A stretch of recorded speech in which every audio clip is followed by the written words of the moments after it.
પદ્મશ્રી મેળવનાર હાજી કાસમ રાઠોડનું નામ મતદાર યાદીમાંથી રદ કરવા અરજી થઈ છે. કાયમી સ્થળાંતર થઈ ગયા હોવાથી અરજી કરવામાં આવી છે. સંજય જમનાદાસ મણવર નામના વ્યક્તિએ આ અરજી કરી છે. હાજી રમકડાનું નામ રદ કરવા મુદ્દે મનીષ દોશીએ કહ્યું કે રાજ્યમાં ગોરખધંધાની પરાકાષ્ઠાનું ઉત્તમ ઉદાહરણ જાણી જોઈને મતદાર યાદીમાં નામ દૂર કરવાનું કાવતરું છે. વોટ ચોરીના બે ઉત્તમ પ્રકારના નમૂના છે. હાજી રમકડાના નામ સામે બાંધા અરજી મુદ્દે જૂનાગઢ ભાજપ કોર્પોરેટર સંજય મણવરે કહ્યું કે મતદાર યાદી મને આધાર કાર્ડ બંનેમાં સામ્યતા નથી. નામનો ગેરલાભ ન ઉઠાવાય એટલે અરજી કરવામાં આવી છે. મનસુખ વસાવાએ ચૈતર વસાવા પર આકરા પ્રહાર કરતા કહ્યું કે નર્મદાને ચૈતર એન્ડ કંપનીએ બદનામ કર્યું છે. આપણા તાલુકાનો લુખ્ખો ધારાસભ્ય છે. મનસુખ વસાવાએ કહ્યું કે રેતી ખનનમાં ફરિયાદના આધારે દંડ લેવાય છે. આમ આદમી પાર્ટી અને ચૈતર વસાવાએ નર્મદા જિલ્લાને બદનામ કરી નાખ્યો છે. અમદાવાદમાં કાલુપુર સ્વામિનારાયણ મંદિર આયોજિત સમૈયા કાર્યક્રમમાં ગૃહમંત્રી અમિત શાહે કહ્યું કે સનાતન ધર્મના લોકો નિરાશ થાય તેવું શાસન નહીં આવે. અમદાવાદમાં શિક્ષાપત્રીના 200 વર્ષ પૂર્ણ થવા પર વિશેષ કાર્યક્રમમાં અમિત શાહે કહ્યું કે 200 વર્ષ પહેલા દીકરીને દૂધ પીતી કરવાની પ્રથા અને પશુ બલિ પ્રથાના દૂર કરવામાં ભગવાન સ્વામિનારાયણનું યોગદાન છે. એસઆર હેઠળ મતદારોની હેરાનગતિ દૂર કરવા સુરતમાં આમ આદમી પાર્ટીએ જિલ્લા કલેક્ટરને આવેદન આપ્યું. ફોર્મ નંબર 7ના દુરુપયોગ સામે કાર્યવાહીની માંગ ઉઠી છે. આમ આદમી પાર્ટીએ કહ્યું કે રાજકીય દબાણ હેઠળ નામ રદ થશે તો નહીં ચલાવાય. નામ રદ કરતા પહેલા મતદારને 3 વાર નોટિસ આપો.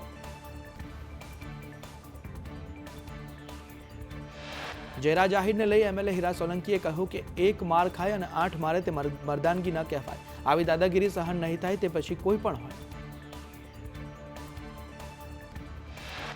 ન્યાયતંત્ર પર રાજકીય હસ્તક્ષેપ પર કરેલી ટિપ્પણી બાદ ગુજરાત હાઈકોર્ટના એડવોકેટ યતિન ઓઝાનું યુટર્ન. કહ્યું મેં કોઈ વિવાદિત નિવેદન આપ્યું નથી. એ મારો અભિપ્રાય નહોતો.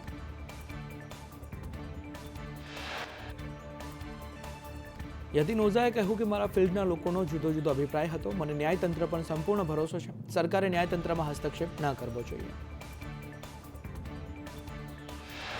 વાવથરા જિલ્લા સંગઠન માટે ભાજપની કવાયત. જિલ્લા પ્રમુખની પસંદગી માટે પ્રદેશ નિરીક્ષકોએ પાલનપુરમાં સેન્સ પ્રક્રિયા હાથ ધરી. દિયોદર એમએલએ કેશાજી ઠાકોર સહિત 50 કરતા વધુ ઉમેદવારોની દાવેદારી નોંધાવી.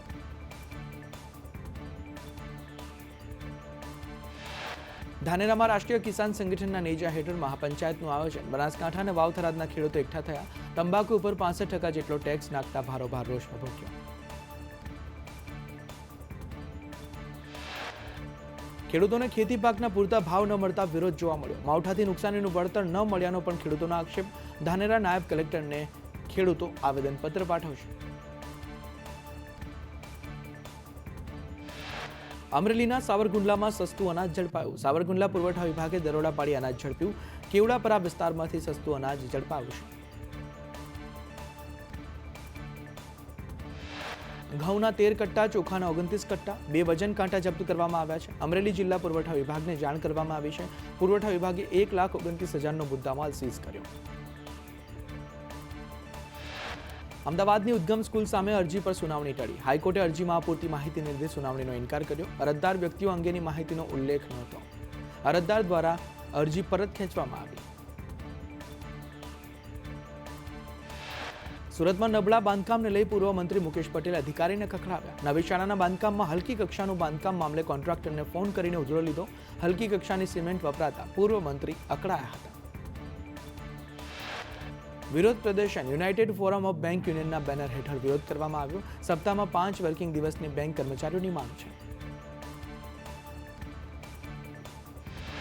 વડોદરામાં સરકારી બેંક કર્મચારીઓ હડતાલ પર ઉતર્યા. યુનાઇટેડ ફોરમ ઓફ બેંક યુનિયને હડતાલનું શસ્ત્ર ઉગામ્યું છે. 4000 જેટલા કર્મચારીઓ હડતાલમાં જોડાયા. નિરાકરણ ન આવે તો અચોક્કસ મુદ્દતની હડતાલની ચીમકી. સુરતમાં પણ સરકારી બેંકના કર્મચારીઓએ વિરોધ નોંધાવ્યો. 500થી વધુ કર્મચારીઓ એકત્ર થઈ વિરોધ પ્રદર્શિત કર્યો. અઠવાડિયામાં 5 દિવસ જ બેંક ચાલુ રાખવા માંગ.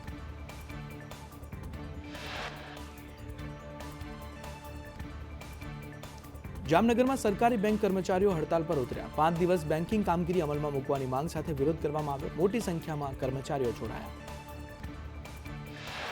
વડોદરાના ડભોઈમાં યુરિયાની અછતને લઈ ખેડૂતોની લાંબી કતારો લાગી. ખેડૂતો 10 દિવસથી વલખા મારી રહ્યા છે. રવિ સિઝન ઘઉં, તુવેર, દિવેલામાં ખાતરની જરૂરિયાત છે. અમદાવાદના ઓઢવ ઇન્ડસ્ટ્રીયલ એસ્ટેટમાં ચોરીના કેસમાં પોલીસે રોહિત, મહેશ અને કુણાલ પટનીની ધરપકડ કરી. આરોપીઓ મોજશોખ માટે ચોરી કરતા હતા. સાયબર ક્રાઇમના કેસમાં મધ્યપ્રદેશથી 2 આરોપી ઝડપાયા. ટેલિગ્રામ અને વેબસાઇટ બનાવી લોકોને ટાર્ગેટ કરતા હતા. આડકતરી રીતે ઈ-કોમર્સ કંપનીને સુવિધા આપતા હતા. 1.5 વર્ષમાં 25,000 જેટલા ગુનાઓ આચર્યા હોવાનું ખુલ્યું. નવી એમઓ અંતર્ગત લોકો સાથે છેતરપિંડી કરતા હતા. 30 ક્રિપ્ટો વોલેટમાંથી નાણાં ટ્રાન્સફર કરવામાં આવતા હતા. અમદાવાદ પોલીસે નેપાળમાં જેલ તોડીને ભાગેલા આંતરરાષ્ટ્રીય આરોપીને ઝડપી પાડ્યો. બેંકોકથી નેપાળ હાઇબ્રિડ ગાંજો લઈ પહોંચ્યો હતો. જેન્ઝી આંદોલન સમયે જેલ તોડીને ભાગ્યો હતો. આરોપી નેપાળ બોર્ડરથી ઉત્તર પ્રદેશ પહોંચ્યો. લખનૌથી ફ્લાઇટમાં અમદાવાદ આવ્યો હતો. નેપાળમાં 13 કિલો હાઇબ્રિડ ગાંજા સાથે તે ઝડપાયો હતો.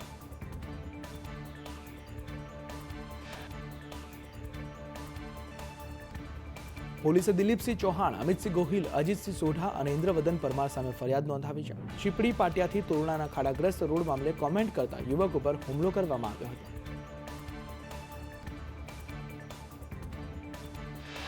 ભાવનગરમાં શિપ બ્રેકર સાથે 25 લાખની ઠગાઈ કેસમાં 3 આરોપી ઝડપાયા. કેસમાં સંડોવાયેલા મુંબઈનો વેપારી ફરાર કોપરનો ઓછો તોડ બતાવીને છેતરપિંડી કરતા હતા.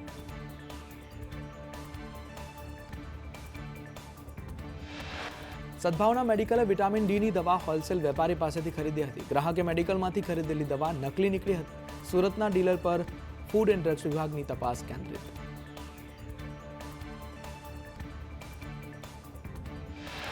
રાજકોટમાં નકલી દવા કૌભાંડમાં ડીલરનું સુરત કનેક્શન નીકળ્યું. Shayona pharma and distributor Hiren ભુવાએ કહ્યું, અમે સુરતની ફાર્મા કંપની પાસેથી દવા મંગાવીએ છીએ.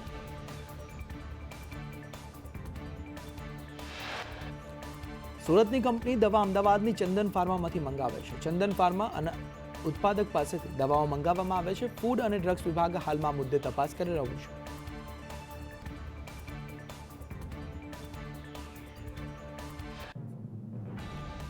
હવામાન વિભાગની આગાહી અનુસાર રાજ્યમાં ઠંડીથી આંશિક રાહત મળશે. મહત્તમ તાપમાન 1 થી 2 ડિગ્રી વધી શકે. અમદાવાદ, ગાંધીનગરમાં 15 થી 16 ડિગ્રી તાપમાન રહેશે.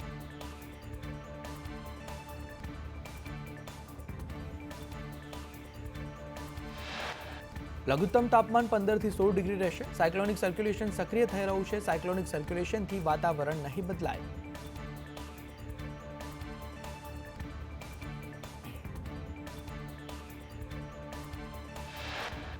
ખગોળશાસ્ત્રી દિવ્ય દર્શન પુરોહિતે કહ્યું કે ઉત્તર ભારતથી આવતા ઠંડા પવનના કારણે ઠંડી વધી છે. અફઘાનિસ્તાન તરફથી પવન અને વાદળ આવે છે. ભૂમધ્ય સાગર પરથી વાદળ આવી રહ્યા છે.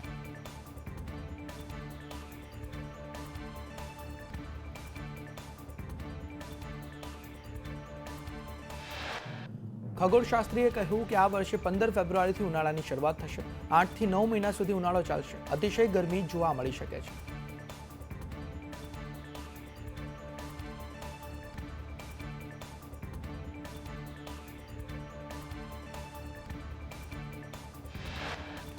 આ વર્ષે વરસાદ પૂર લાવે તેવી શક્યતાઓ છે. ક્લાઇમેટ ચેન્જને કારણે પ્રકૃતિનું બેલેન્સ ખોરવાયું છે. હાલ પ્રદૂષણ રોકીએ તો પણ નીકળતા 100 વર્ષ લાગે.